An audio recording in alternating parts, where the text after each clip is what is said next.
Open your Bibles to Matthew 27.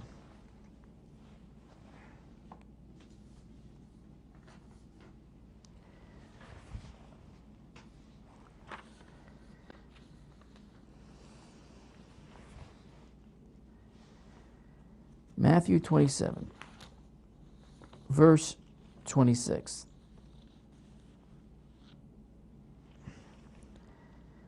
Then released he Barabbas unto them. That is Pilate releasing Barabbas unto them. The Jews that was crying out for Jesus' death. And when he had scourged Jesus, he delivered him to be crucified.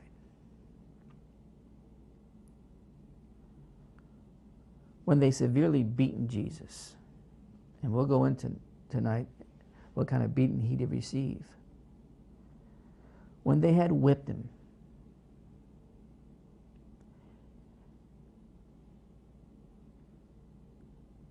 when they had scourged him, that's when he was released to go die on a cross. The question is, could Jesus survive the crucifixion? In fact, that's the next topic in this series. Was Jesus a liar, a lunatic, or the Christ,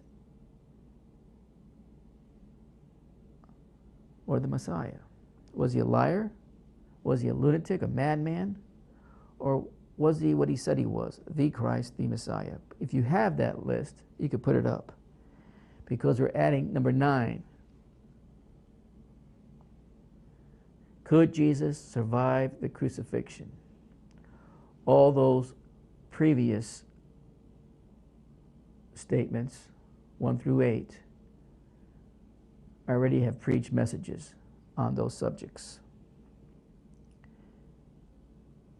The last one, Jesus gave advance notice about the resurrection. And tonight, could Jesus survive the crucifixion? That's the question. Leave it up there for a few minutes. I'll tell you when to bring it down.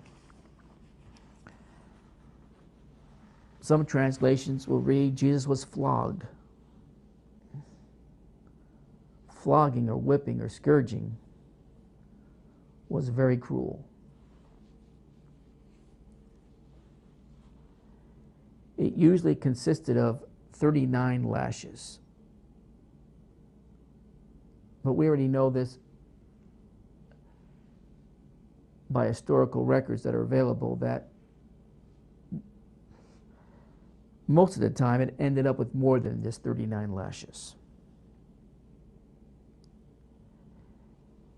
And they used a certain whip that had a braided leather thongs with metal balls with pieces of sharp bone. If you have that picture, I don't know if I gave you that or not, you could put it up. These metal balls and these fragment of bones, there you go. There's a picture of one. This one doesn't have the bones in it, but it has the metal balls to give you an idea what you would be flogged with. It would cause deep bruises and contusions, and the sharp bones would cut through the muscles. Many times the spine would be exposed because most of the time they beat you while you're facing forward against a log or a tree, and it would expose your back, your buttocks, your legs. And this whipping would cause deep cuts. Deep cuts that were concentrated from the shoulders down to the back, like I said, all the way down to your legs. Eusebius was a 3rd century historian. His words were, "The sufferer's veins were laid bare, and the very muscles, sinews, and bowels of the victims were open to exposure." Now, Many people that were flogged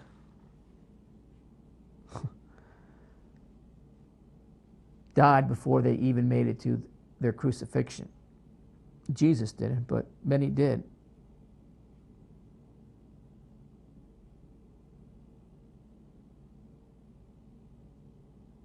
They would go walking to their place of crucifixion under tremendous pain, and some underwent what they call a hypovolemic shock. And that what that is you lose a lot of blood that was caused by the scourging that took place. And in fact, the medical definition for hypovolemic shock was a form of shock, a condition where the heart is unable to supply enough blood to the body because of blood loss, circulatory failure, or inadequate blood volume. It was cruel, folks. It was cruel. Jesus was beaten savagely before he even made it to the cross. In fact, I have something I want to read to you here. You could come back to me right now. A little bit of the history about flogging.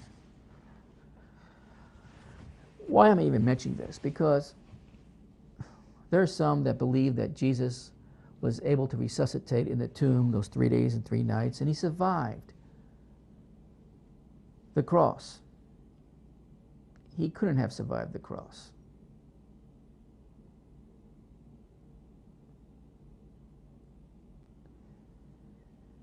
They only mention that because they don't even realize what he went through before even getting to the cross, and then on the cross.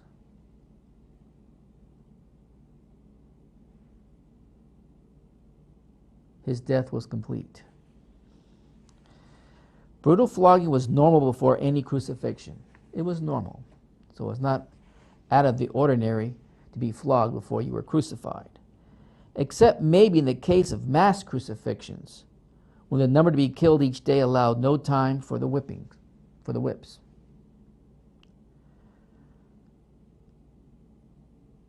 For example, at one time, after the beginning of the general rebellion of the Jews against Roman tyranny after 66 AD, and before the expulsion from the Holy Land of thousands of the more prominent survivors, the rate of crucifixion was reported to be as high as 500 per day. Men, women, and children. The flagrum, the last picture you just saw, the whip, what they would scourge you with. The flagrum was a whip with a short handle and generally 2 or 3 long, thick thongs, each weighted at some distance from the extremity, with lead balls or mutton bones. Some actually included both, by the way. In action, the thongs cut the skin while the balls or bones created deep contusions. The result was significant hemorrhage and considerable weakening of the vital resistance of the victim. In compensation, if one may call it that, this weakening shortened their agony on the cross. Hebrew law was strict on this. They were strict on the number of lashes that you would receive, and the limit was no more than 40. The Pharisees, in order to make sure, by the way, you think they would be that strict with Jesus? I don't think they ever wanted somebody dead more than Jesus. In order to make sure that they never broke the law, they would only give 39 lashes. The Romans, though, had no limit, except for the fact that the victims should be left with just enough strength to carry their crosses to the place of execution. As the man who condemned Jesus to be flogged was Pilate, the Roman proconsul, the number of lashes could be unlimited. The Gospels report that Jesus could not carry his cross without calling out to an onlooker for help. This is just a very severe beating. Those who have studied the traces of the flogging on the shroud that's the Shroud of Turin, by the way, have identified over 100 lash marks. And I already told you my opinion many years ago. I believe the Shroud of Turin was Jesus' burial cloth.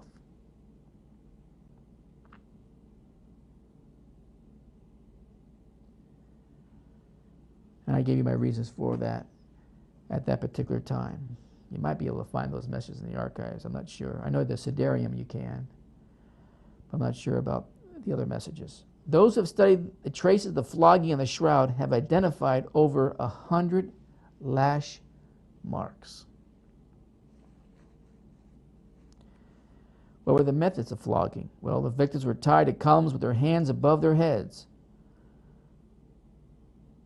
So we seldom find lash wounds on the arms or forearms.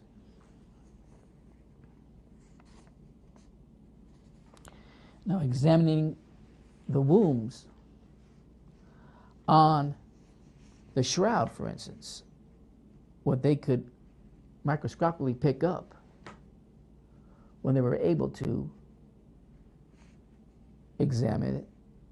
And now I think the Catholic Church should release it to be further examined with more detail. I don't know why they won't. It would just prove that the existence of Jesus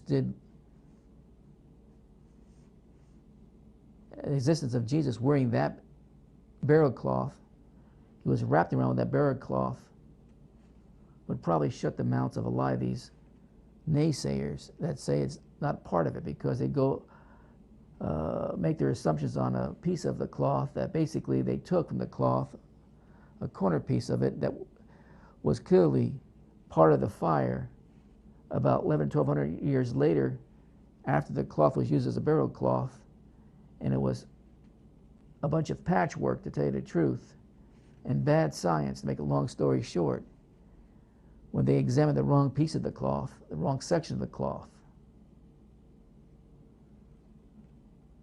that was piecemealed onto the linen cloth, the original linen cloth, to try to repair some of the damage that was caused by a fire that this cloth found itself in. But that's another long story, so I don't want to get into that tonight. The marks are all over the trunk of the body, head, shoulders, and upper legs. If you have that picture of the cloth that was wrapped around the body, you can put it up. The marks are all over the trunk of the body. Head, well, we know definitely that there would be marks on the head. Remember, they put a crown of thorns on his head, piercing into his skull. Not to mention, if they missed their mark when they were scourging Jesus. The marks are all over the trunk of the body, head, shoulders, and upper legs. Most are on the back of the body, indicating that the victim was tied so that he faced the column. Keep it on that picture. You can see the bloody mess throughout that picture, including all the way down to his feet, where they were nailed to a cross. There are no traces in the forearms, of which must have been raised above the head. There are many traces on the chest, indicating the victim was not tied to a wide column, but most probably to a thin one, for example, a post, so the lashes could wrap around the body. The number was between 100 and 120, mostly in groups of 2 or 3. Mostly in groups of 2 or 3.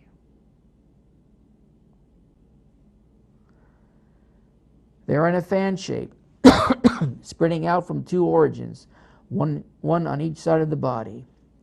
The center of the wounds inflicted from the right are a little higher than those inflicted from the left.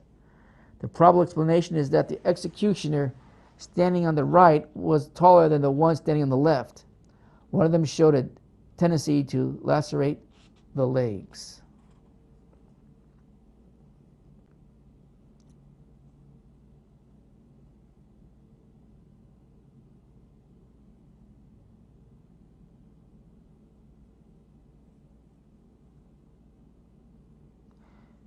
we can calculate the amount of the structure's energy that was transferred to the body during the flogging.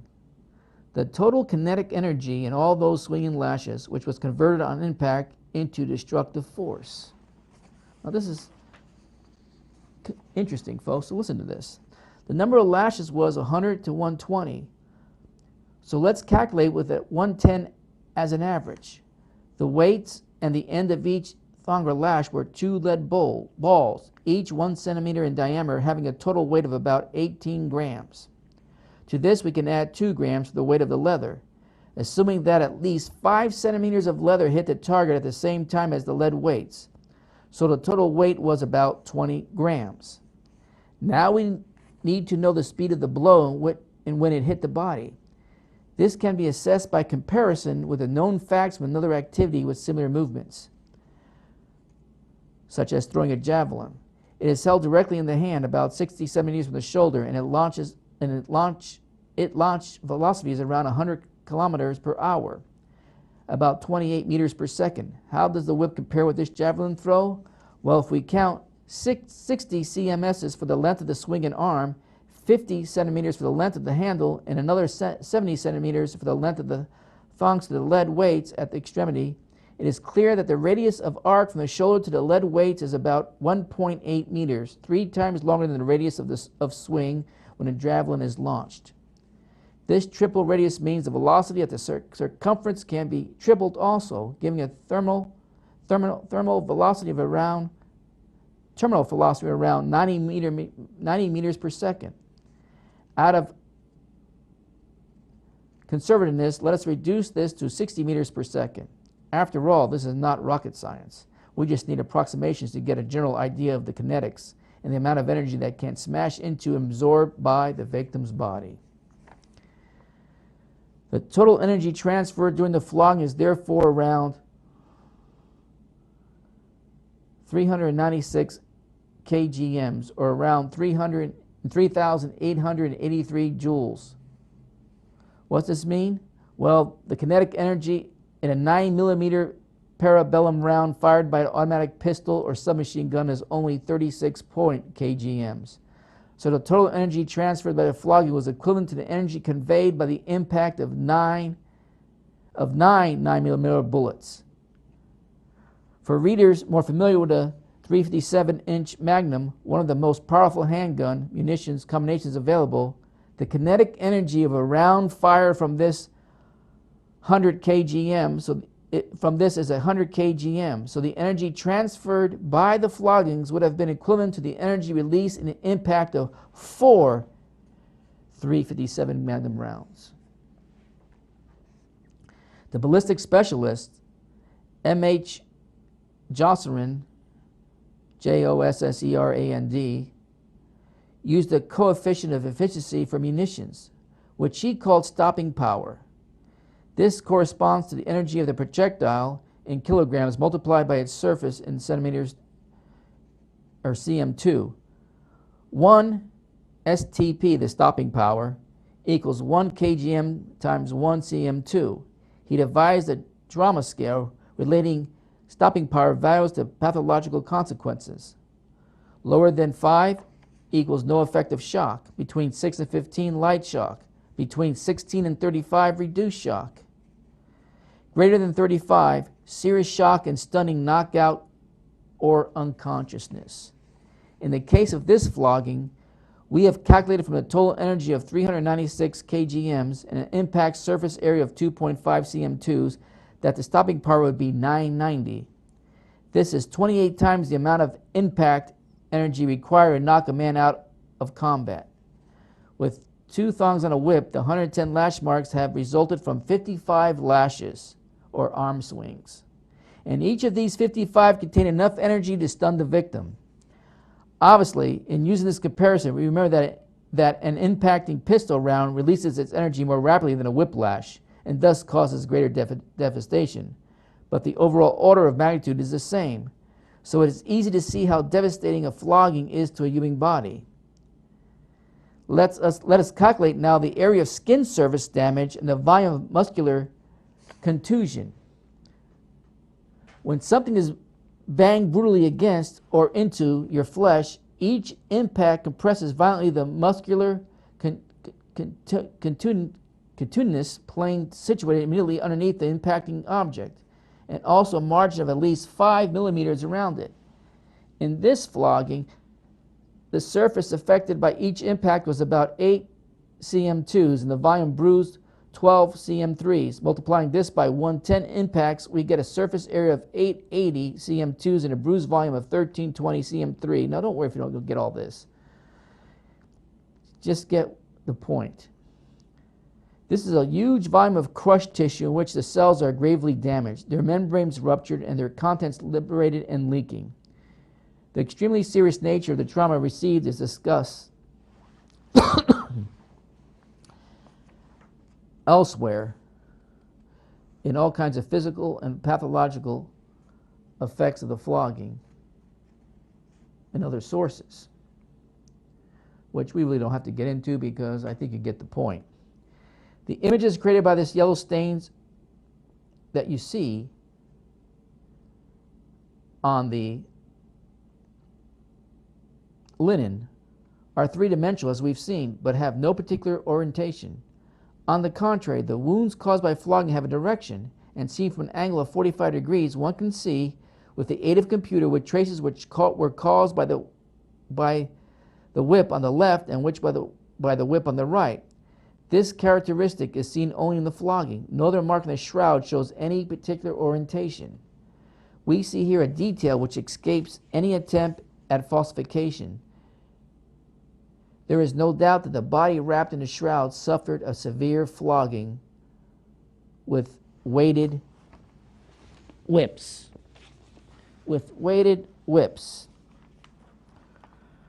Now,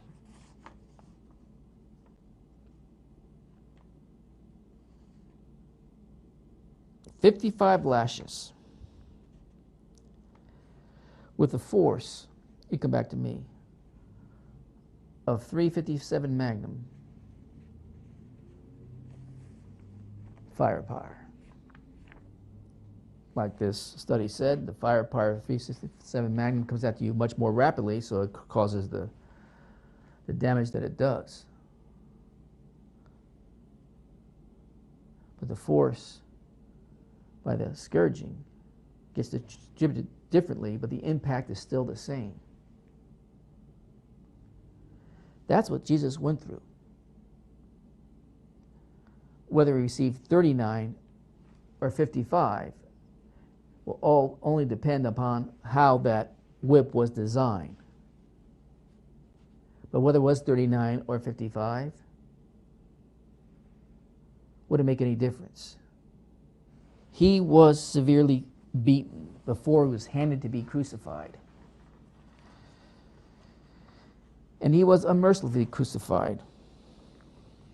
In John 19, you go there, verse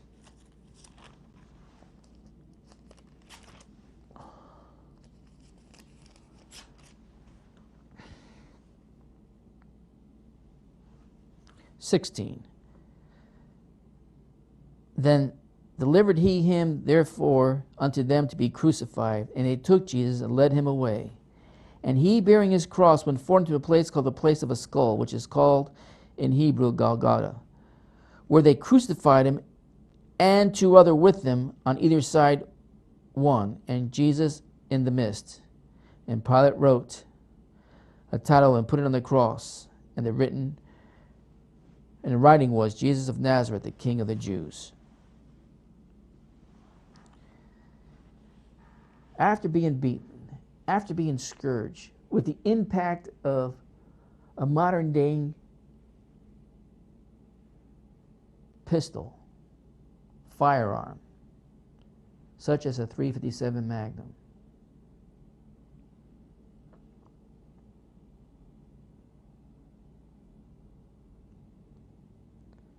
not only was just whipped and scourged, but he also was beaten.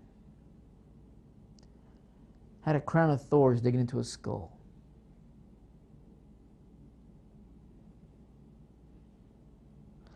Undergoing tremendous pain. I cannot even imagine the exhaustion that came with the pain. Many times with my situation, I've been dealing with my back.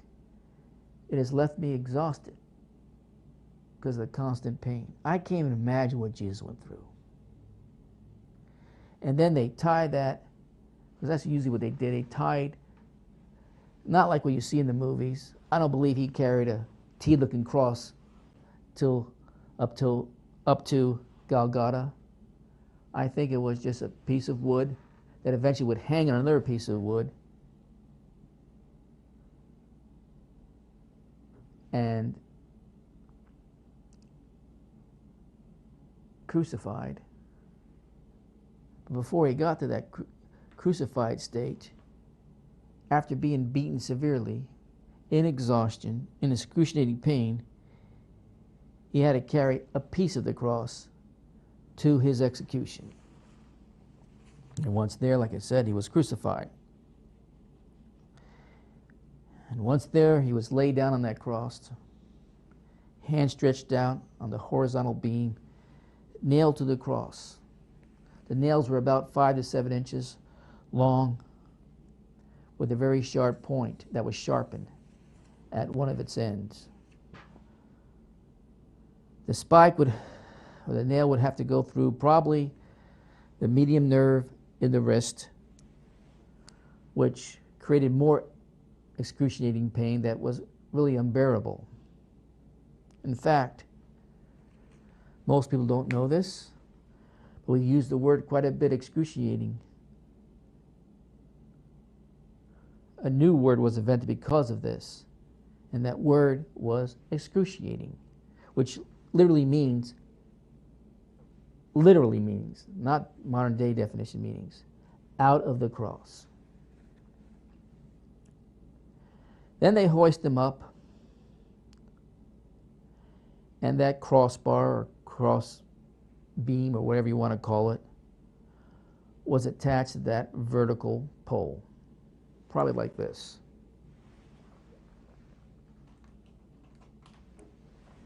Not like this, like you see everywhere in churches, but more like this.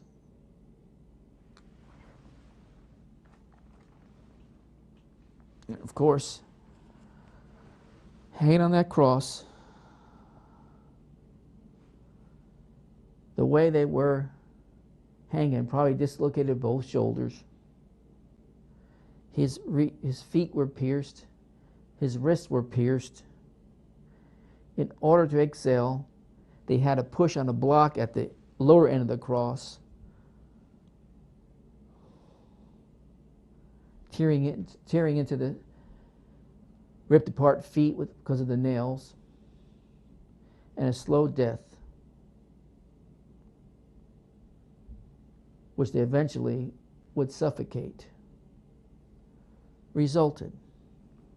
Now, the other two that hung there with Jesus were not so severely beaten. They didn't have a crown of thorns.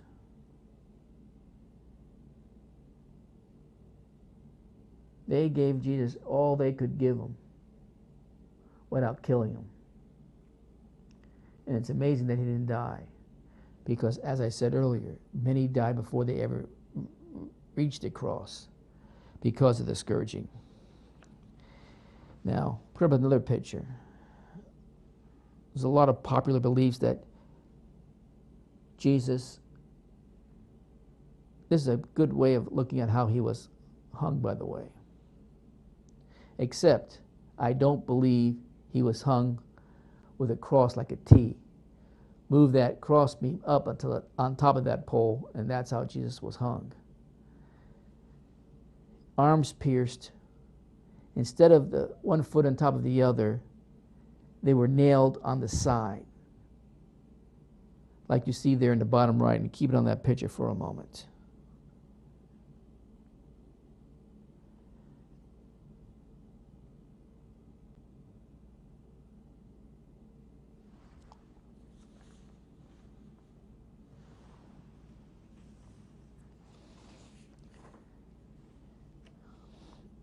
This is not a very uplifting message, because I want to prove the point that there's no way that anyone could survive this type of brutality. There's just no way.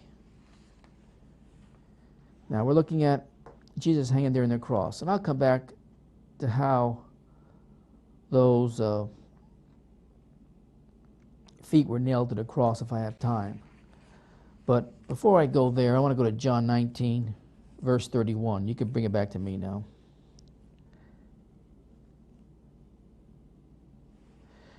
The Jews, therefore, because it was the preparation that the body should not remain upon the cross on the Sabbath day, for that Sabbath day was a high day, besought Pilate that their legs might be broken and that they might be taken away. Then came the soldiers and brake the legs of the first and of the other, which was crucified with them. But when they came to Jesus and saw that he was dead already, they brake not his legs. But one of the soldiers with a spear pierced his side, and forthwith came there out blood and water. And he that saw it bare record, and his record is true, and he knoweth that he say it true, that ye might believe or have trusted confidence in what he was saying. To speed up the death of a criminal that was being crucified. And so the crucifixion, if the timing was right, didn't fall into the Sabbath day. The Jewish leaders insisted that the legs would be broken of any Jew. Why? Because what was pushing them off that block of wood at the base of that cross would lift them up so they wouldn't suffocate, would allow them to put air in their lungs.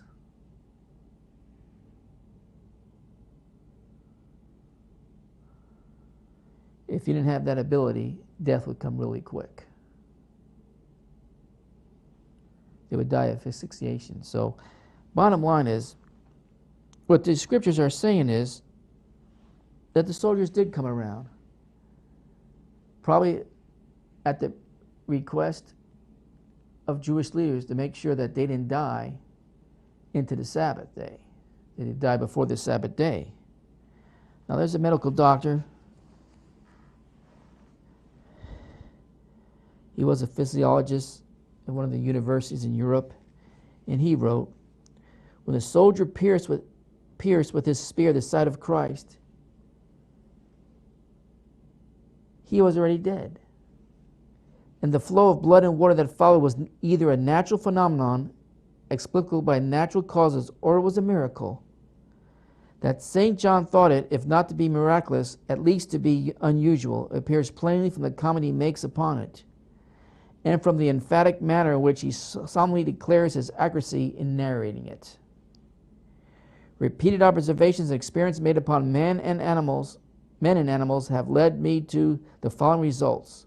When the left side is freely pierced after death by a large knife comparable in size to the Roman spear, 3 distinct cases may be noted. 1, no flow of any kind follows the wound except a slight trickling of blood. 2, a copious flow of blood only follows the wound. 3, a flow of water only, succeeded by a few drops of blood, follows the wound. Of these 3 cases, the first is that which usually occurs. The second is found in cases of death by drowning, and may be demonstrated by destroying an animal with that poison. It can be or drowning or by a certain kind of poison, and may be demonstrated by destroying an animal with that poison, and it can be proved to be the natural case of a crucified person. And the third is found in cases of death from pleurisy, I can't even pronounce it, pericarditis, and the rupture of the heart. With the foregoing cases, most anatomists who have devoted their attention to the subject are familiar. But the 2 following cases, although readily explicable on physiological principles, are not recorded in the books, except by St. John. 4, a copious flow of water succeeded by a copious flow of blood follows the wound. And 5, a copious flow of blood succeeded by a copious flow of water follows the wound. Death by crucifixion causes a condition of blood in the lungs similar to that produced by drowning. The 4th case would occur in a crucified person who had previously to crucifixion suffered from a pleuritic infusion, and the 5th case would occur in a crucified person who had died upon the cross from the rupture of the heart. The history of the days preceding our Lord's crucifixion effectively excludes the supposition of pleurisy, which also out of the question if blood first and water afterwards followed the womb. There remains, therefore, no supposition possible to explain the recorded phenomenon except the combination of the crucifixion and the rupture of the heart. That rupture of the heart was the case of the death of Christ is ably maintained, and that the rupture of the heart actually occurred, I firmly believe. The Apostle John, recording a detailed description of his observations at Golgotha, concludes that the importance of this is obvious. It shows that the narrative of St. John 19 could never have been invented, that the facts recorded must have been seen by an eyewitness, and the eyewitness was so astonished that he apparently thought the phenomenon miraculous. Even the way Jesus died, or even after his death, when they pierced his side, and what flowed first and what came second, was a phenomenon. According to the medical establishment.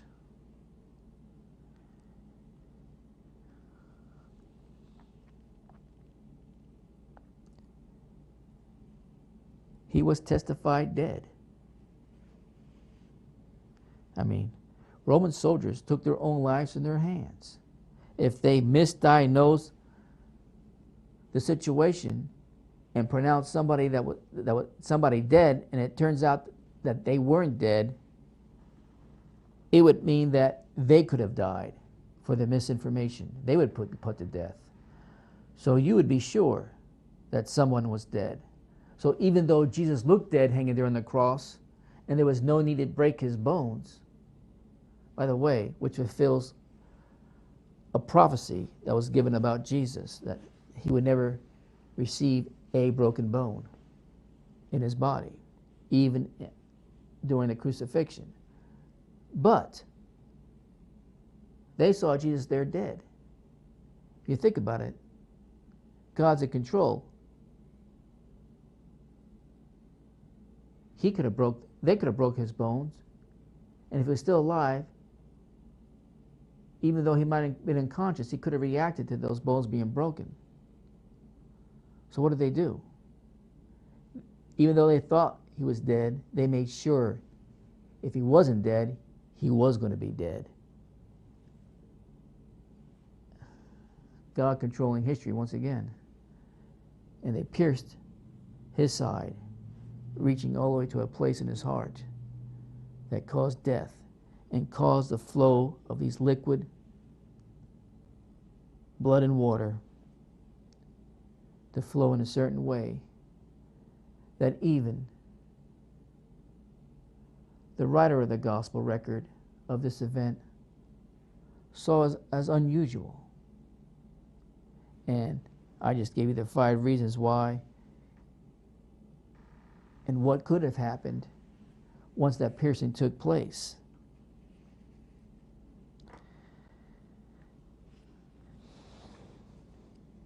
These soldiers were experts in murdering people. They didn't send lightweights up there in the Roman divisions of soldiers. They sent the experts in how to kill people. So when they declared someone was dead, they were dead. And they pierced his side with that spear that made it all the way to his heart to be sure that he was dead. He was not just unconscious, to be resuscitated at a later time. That would have killed him on the spot. And I don't have time to read other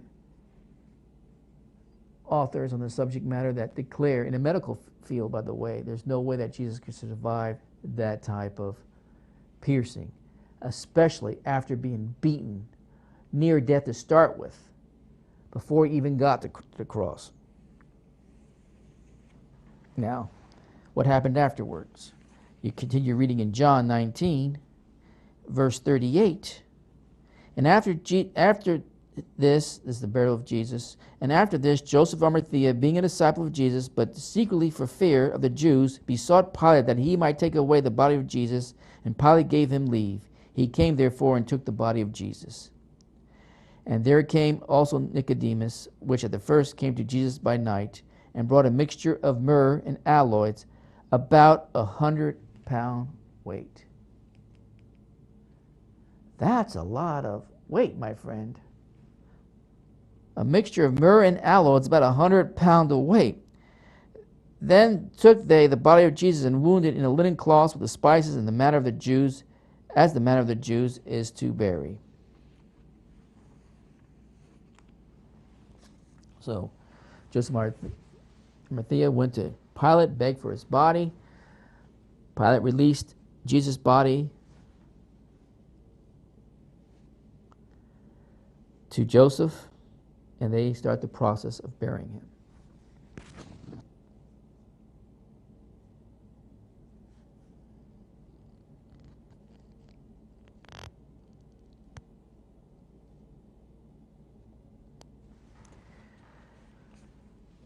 Now, let's back it up just a few.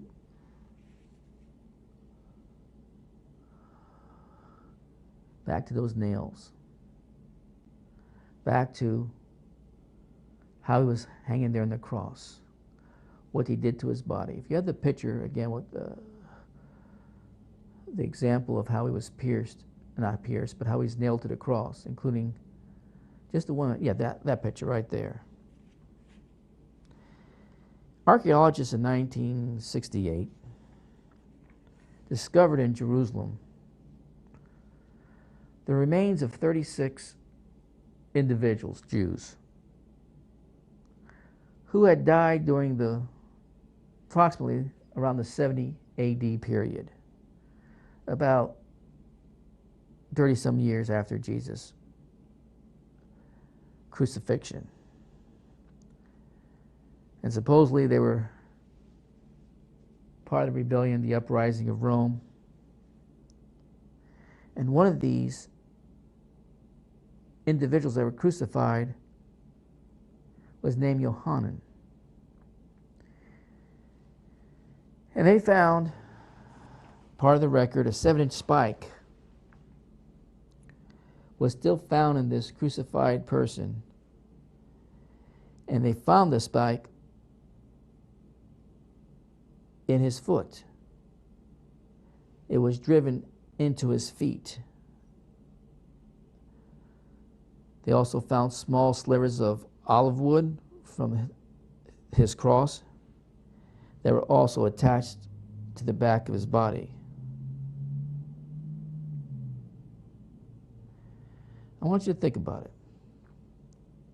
Imagine being pierced with those nails, nailing those 5 to 7-inch nails, not on top of your feet, but through the sides of your foot or feet.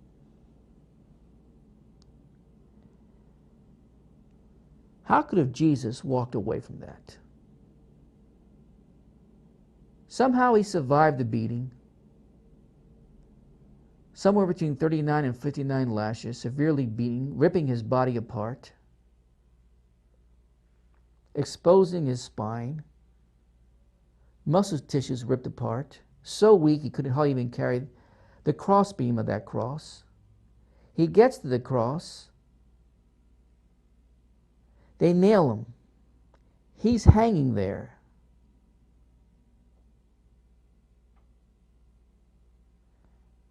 He's hanging there. Now, he could have been nailed the way it's described here in this picture, or the way you see it in this picture, or he could have had it the other way. I'm not going to get that picky about how Jesus was nailed to the cross. All I know, he was nailed to the cross. Whether it was on the side of his foot or feet, or whether it was one on top of the other and his feet was on a block.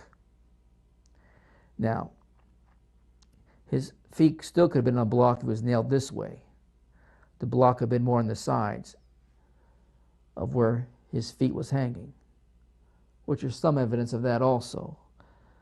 But let's not get nitpicky over that. Could it have been possible that Jesus somehow walked away from that tomb? Like I said, at that point, if he was nailed this way, there's a very possibility that his shoulders were dislocated. You can see what the damages would be by just hanging there before he was even pierced. But now he was pierced. And the way he was pierced and the way those liquids flowed out of the body in the sequences it did, there's no doubt about it, and even in the medical world, that he suffered heart failure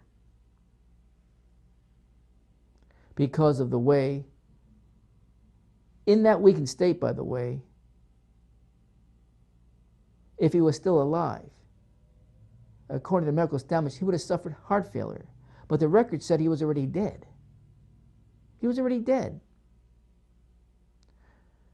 So, according to the medical establishment, because he was already dead, those liquids flowed out of his side the way they should have flowed, in the sequence they should have flowed. I don't even know if that's the right word to even use there, but in the sequence they would come out that John describes only proves one thing, that he was dead. Now, if he wasn't dead, the flow would have been reversed of what came out first. But since he was dead, even the medical establishment has declared that it only could mean that if it was Jesus, and Jesus was on that cross, and they pierced his side after he was dead, and what flowed after that piercing only confirms that he was dead first. If it was just the other way around, the flow would have been reversed of what came first. Could Jesus walk away from all is the question. His arms outstretched, dislocated shoulders, pierced wrists, pierced feet, in order to breathe, whether they had blocks or not, whether this is the proper way of hanging Jesus, as if this was the way Jesus was hung, there's no proper way. If this is the way Jesus was hung on that cross, he would have to push on his own nailed feet. You think about it. If this is what happened, and there's evidence now that through skeleton bodies that were located, that were crucified, that this is the way they were crucifying people, at least in 70 AD. Were they using this method in Jesus' time, which is only about 30-some years sooner? No one knows for sure, but my guess it was. So that means that Jesus had to push on his own nailed feet, tearing his own feet even more apart to try to get a grasp of air as he hung on that cross for approximately 6 hours. Tell me, do you know anyone that would be able to walk on feet that were totally ripped apart out of a tomb if he survived everything else?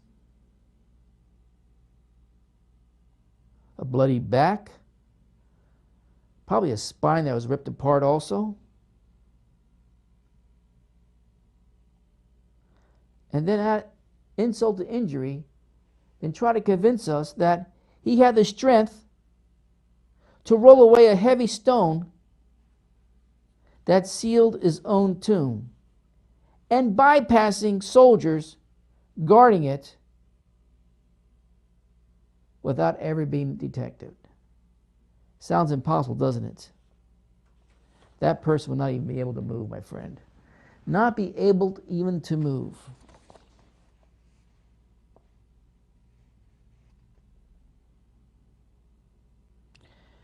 Let me read you one more thing, then I'll conclude.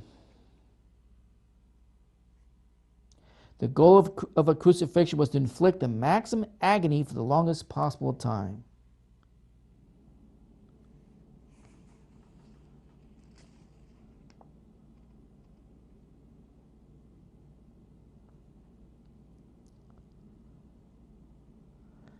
Victims were typically left hanging, or their bodies were taken down and left on the ground near the cross until the animals were finished with them. That's why Joseph Maria went to Pilate to beg for his, you come back to me now, to beg for his body so he could give him a proper burial. That's another thing most people don't know. After we're taken down from the cross, see, the Romans were trying to use this as a crime deterrent, folks. So they wanted to make the most impact with each crucifixion, so people would not uprise. People would not come against the Roman Empire. So after taking down an individual from the cross, they would leave them hanging there. And then the night animals would come and tear their bodies apart, looking for their next meal. I know this all sounds horrible, and it really is. Some of the bodies are placed on trash heaps, and bones simply maybe have been scattered after the animals were done with them, unless loved ones claimed them.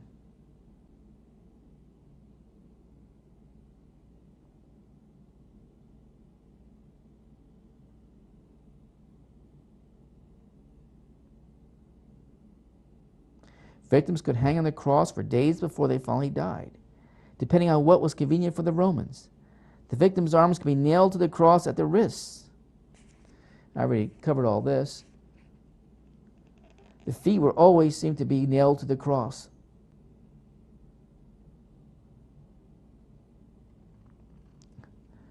And I already told you about the 1968 Jerusalem discovery. It is common to imagine the crucified Jesus at a considerable height off the ground, but it is now believed most crosses were no more than 9 feet tall, allowing room at the top of the cross for the sign that was affixed detailing the victim's crime. It is likely that the feet of the victim were at the most 3 feet off the ground. Jesus hung on the cross just 2 to 3 feet above his mother, the disciple John, the soldiers, and those who hurled insults at him. He could look into their eyes, and they could look into his. They were much closer than most imagine, something you can visualize by standing atop a chair beside someone standing at ground level. This was the proximity of Jesus to the people at the foot of the cross. Just imagine that. You're standing there, and I'll have someone stand on a chair about 3 to 5 feet away. That's the distance that Jesus was from the people and the Roman soldiers.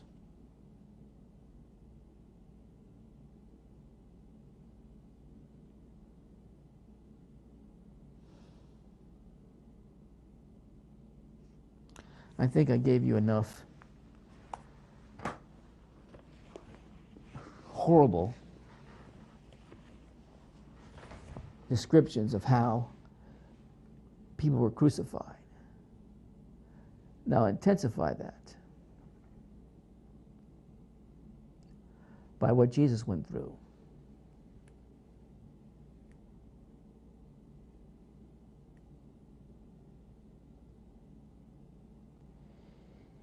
He just didn't experience a crucifixion.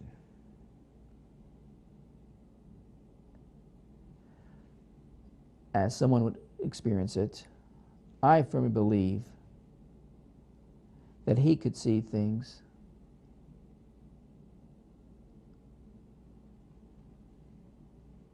that others couldn't see.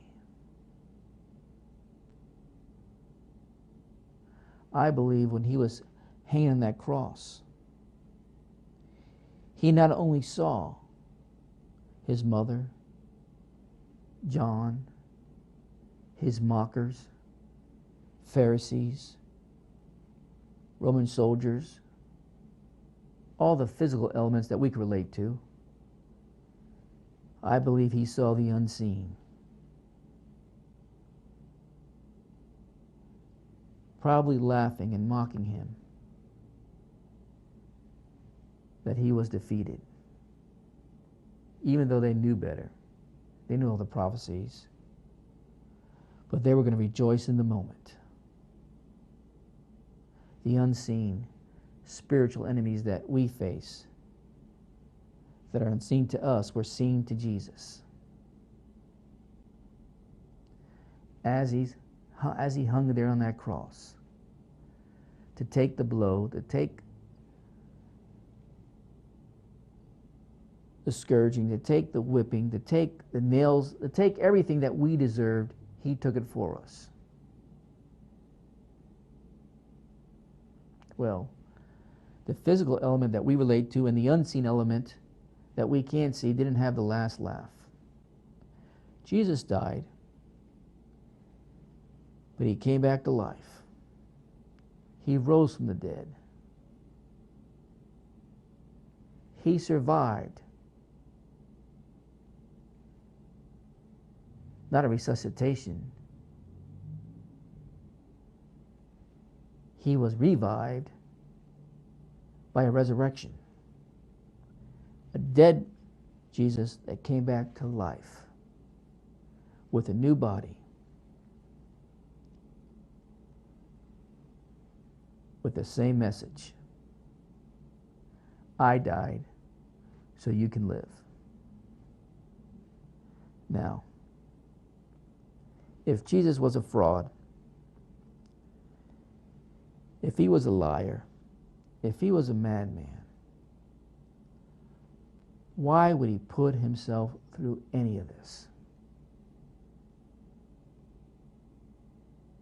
After the first 5 minutes of scourging,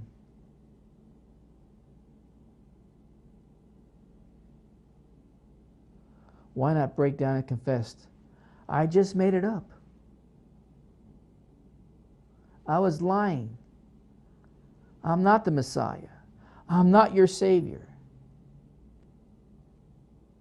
He could have easily broken.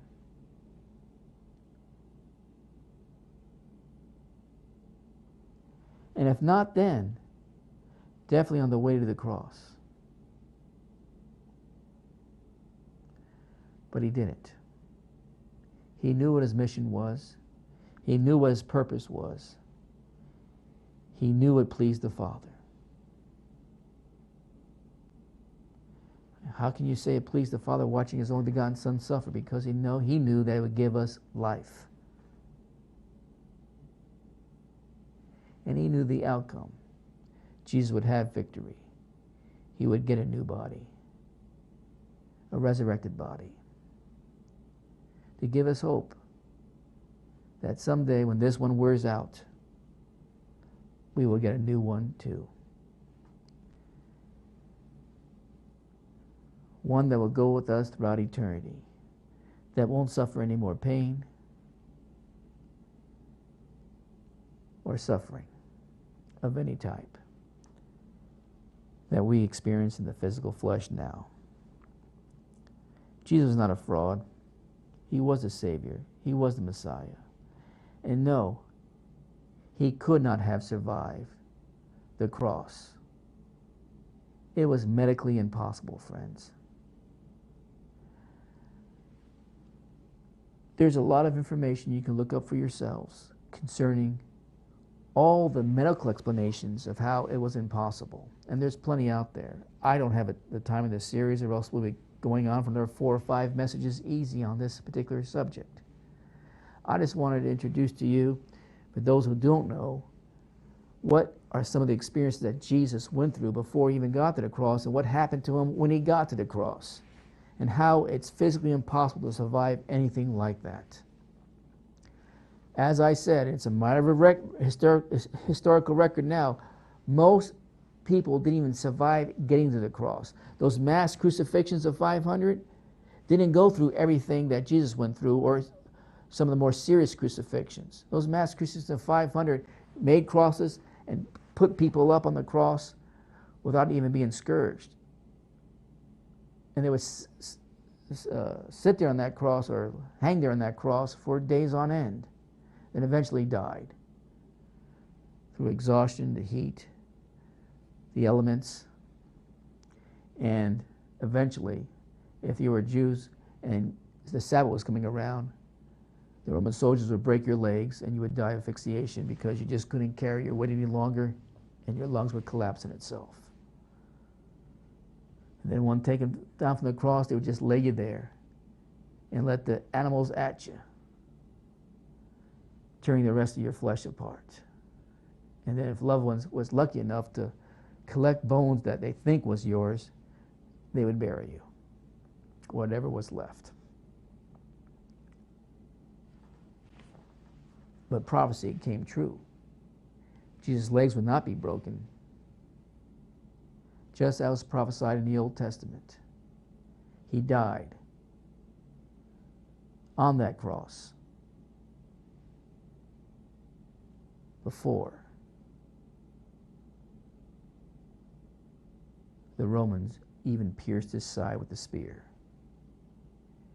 And the proof of that is what flowed out of him first and what came out of him second. The medical establishment has proven that to be the case, if that's how it happened. If the story is true, which it is. And if it was dead, it was not dead, it would have flown that way, out of his body, the liquids that is. There's just too much evidence in the modern world of how things work with the human body to deny his death and how it happened.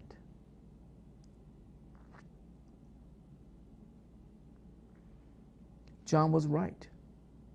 The gospel record's true. And we should have confidence in it. We should have confidence in it. As John testifies, it was written and laid down for the record to give us confidence in God's word. It was a horrible event. It's one that saved us. Now, that's just the death.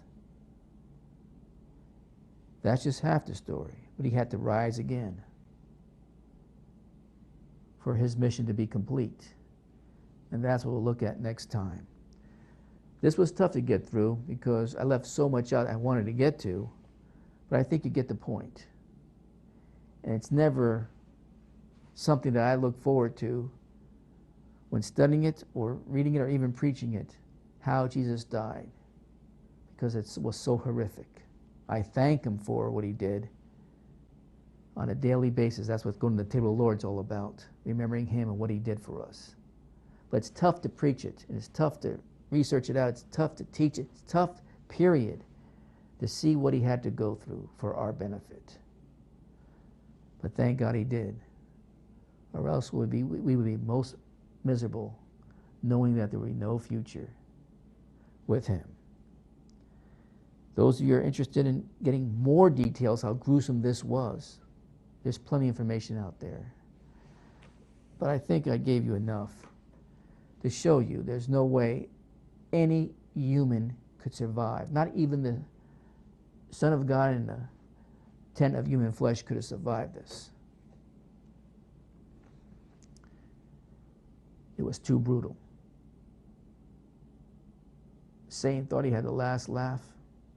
No, he didn't.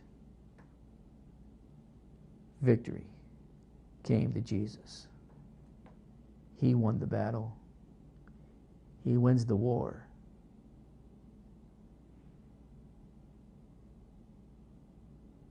And it was all for our benefit. I wish I had time to go to the table of the Lord, but I don't. But this is a good time to remember what he's done for us. Thank you, Jesus. Play a song.